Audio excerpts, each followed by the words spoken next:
spiraling out of control. Well, can you speak to any sort of local reverence that you witnessed back then, or did it change? Because it seemed like over the years there's been more attention to the album than I remember 20 years ago. I mean, I've met people from Boston, and it seems like they all know about the Modern Lovers, and that's not Oh, the case. no, that's not the case. Yeah. It's real weird, because, like... See, I always thought they were kind of, like, really known there, but just not everywhere. I mean, there was a time where, like, you know, if you would hear, like, the new Jonathan song on the radio, and then, but, you know, he's a weird dude, and, he followed an artist trajectory that is, like, inverted from what we usually expect, and, like, the kind of more successful he got, the kind of more, the more he receded into, like, weirdness, and so, by the late 90s, by the time he has, like, Neil Young putting out his records and Rick Ocasek producing, like, he's weirded his way out of the scene. There's something about Mary, though. Yeah, well, that was another thing. Like, lesbian bar. I was dancing in the lesbian bar was like, you'd hear it late at night, and it was like, yeah, this song rules, lesbians. When you're like 14 and to have like zero concept of the universe, like that's enough to be like, yeah, this is far out, man. Like, this isn't cherry pie, this isn't like Winger or whatever. Like, this is cool. I want to go dancing with lesbians. They sound fun, and it's true. Who wants to go to Lipstick Lounge afterwards? But so like he was just kind of like in the air, and there's like always a cult. There still is. Like after years of going to his shows in Boston now, I see all the same people. Whoever can get, whoever can get tickets first is going to be there, and then you see him for the next 4 nights, and everybody gets excited. But like then you talk to normies, and they're like, who? And you're like, the guy from There's Something About Mary. Was that the movie with the ear thing? The ear joke? And I'm like, yes. They're like, it was huge. How do you not? And so like it's a little bit frustrating, especially like just like trying to promote this book and explain to people that there is this band that like they've never heard of but is massively important in the history of rock and roll. It just goes over their head, and they're like, so like Aerosmith?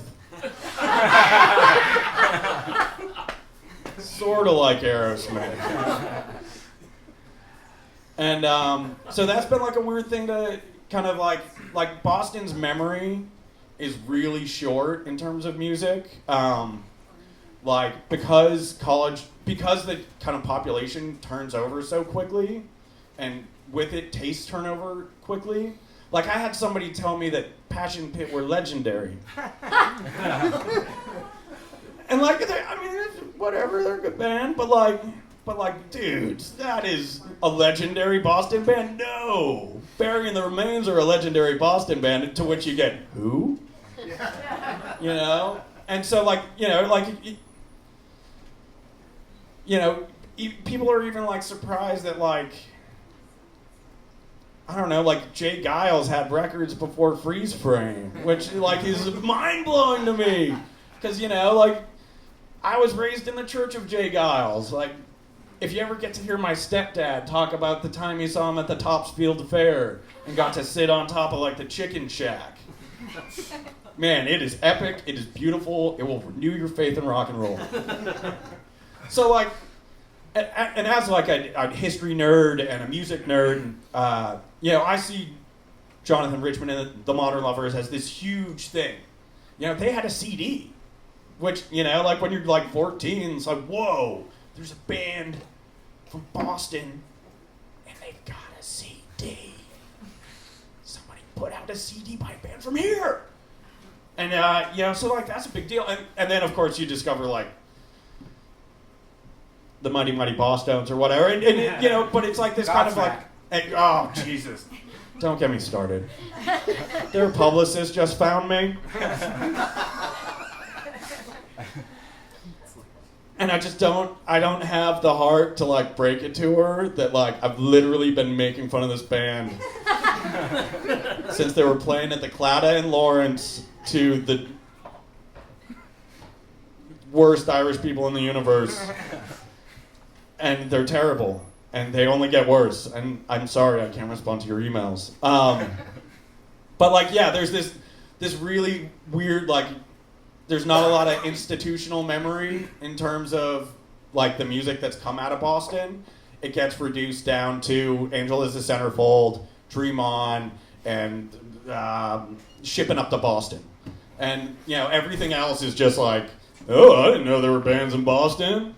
Have they played with the Dropkick Murphys? No. Like, all I want to do is talk about the Gigolo Aunts, and nobody's up for that. And like, I mean, Boston is like real bad at remembering like the important artists that they've helped create and produce. Like, like they just figured out that Donna Summer is great and from Boston.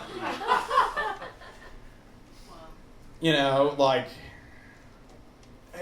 you know, they're not quite ready to accept Arthur Baker as like a hometown boy, even though he created, you know, he created some of the greatest breakbeats of all time and, you know, had this massive influence on hip-hop and on dance music and did some of his earliest and best work in Boston, which is a freaking miracle.